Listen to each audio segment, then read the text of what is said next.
Good afternoon, ladies and gentlemen. I'd like to first start out with the salutation of my forefathers. Hear, O Israel, the Lord our God, the Lord is one. Hear, O Israel, the Lord our God, the Lord is one. Today, I want to talk to you.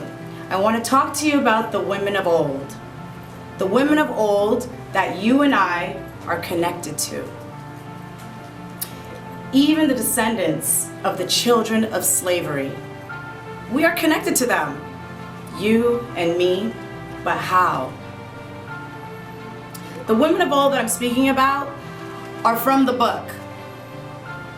And this book, the entire world uses. The book that I'm talking about has words in it. And we know that every word comes from a sentence. Every sentence comes from a verse.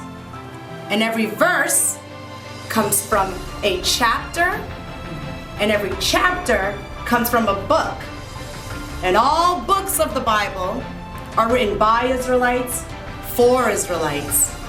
So I would like to talk to you today about the women of old, and particularly the Israelite women of old. And when we speak about women in today's world in 2016, it is not our job to be caught in the mix or the game, that convoluted game of should women put career first or have children first, or man and woman in inequality. The Israelite women of old are above and beyond that. When it comes to the women of old, we know that it's an honorable gift that all women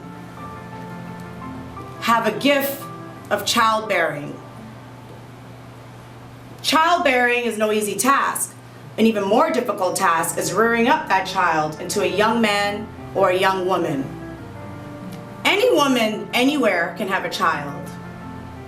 It is the Israelite woman that rears up a child to become the royal priesthood, the salt of the earth, even the fewest of the people of the earth, to serve the one and true living God, the God of Abraham, the God of Isaac, and the God of Jacob. It is no wonder when we speak about children in the Bible that the women are always mentioned. You know, when you're teaching your children and your child, yes, you can use the pen and the pad, you can use a book to teach your child. It's more than that. It's more about our actions. Our children learn more from what they see than what you tell them. And we have many women in our book that have multiple demonstrations, our diary and our history of examples of the actions that the Israelite women of old took to raise up their children. So, like I said before, it is a difficult task. But nonetheless, education starts at home first and not in the school. The do as I say and not as I do train of thought is a poor foundation. Here at the Israelite Nation Worldwide Ministries, we empower our women. For example, let's take a mother in St. Louis who teaches her children about seeing themselves in history. In fact, there's a whole store, I See Me, that you can go and learn about your history. It is important for our children to see themselves in history, to build the confidence that they need. Hence why it is utterly important that today's women are like the Israelite women of old, virtuous, going and being about their business. Like it says in Proverbs 31, she girdeth her loins with strength, and her arms are strengthened. It takes time to prepare thyself. Preparing thyself to make yourself ready for work. We don't know how difficult or how easy that work will be, but nonetheless, we have to prepare ourselves and be strong to face the battle when it presents itself before us. Waking up early and putting our hands to work, teaching the children, supporting your husbands, helping the needy, The kind words and the speech and the wisdom of her words are so virtuous. We understand why now that mothers are mentioned in the Bible, because honoring your mother is to recognize your first teacher. The Israelite women of old, they were virtuous and their work was not in vain. They were about their business and they feared the God of Abraham, the God of Isaac, and the God of Jacob with all their heart. And they were praised for that. They obeyed the laws, the statutes, and the commandments.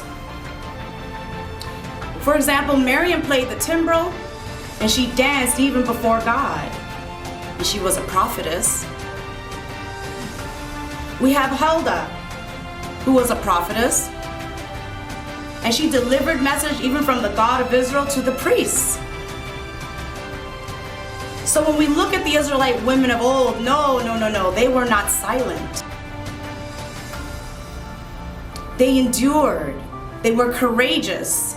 They were workers. They were cunning. They were strategic. They were kind, and they were fruitful. God of Israel always has compassion unto their cry.